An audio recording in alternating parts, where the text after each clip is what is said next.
எனக்கு பாதுகாப்பு கொடுத்து அந்த இடத்துக்கு அழைச்சிட்டு போகணும். அதுதான் போலீஸுடைய கடமை.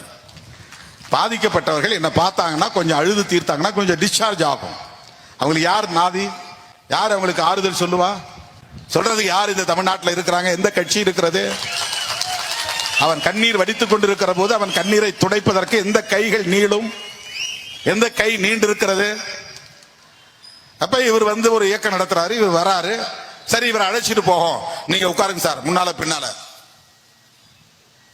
பாதுகாப்பு போட்டு வாங்க, மேல வர அந்த பாடியில மலர் வளையம் வைங்க, அஞ்சலி செலுத்துங்க, வாங்க மறுபடியும் உங்களை கொண்டாந்து மதுரையில் விடுறேன் அப்படின்னு விட்டுருக்கணும். ஆனா செய்யல. எக்கச்சக்கமா போலீஸ் நிக்குது. திரும்பி போன்னு என்ன மறிக்கிறாங்க. அப்படியே செவர் வச்ச மாதிரி ஆயுதம் தாங்கிய போலீஸ், இந்த ஆயுத படை. நீ எந்த கட்சியில இருந்தாலும் நான் வருவேன், அது வேற விஷயம்.